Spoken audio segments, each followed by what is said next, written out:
4 تا بیت خیلی خوب از صائب بخونیم.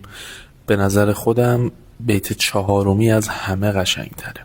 سخت میخواهم که در آغوش تنگ آرم تو را، سخت میخواهم که در آغوش تنگ آرم تو را، هر چقدر افشرده ای دل را بیفشارم تو را. خیلی بیت قشنگیه و معناشم که مشخص. بیت بعد: چشم تو را به سرمه کشیدن چه حاجت است، کوته کن این بهانه دنباله دار را.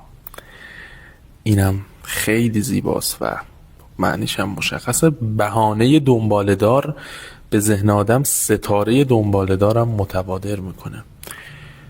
بیت بعدی: چنان به فکر تو در خویشتن فرو رفتیم، چنان به فکر تو در خویشتن فرو رفتیم، که خشک شد چو سبو دست زیر سر ما را.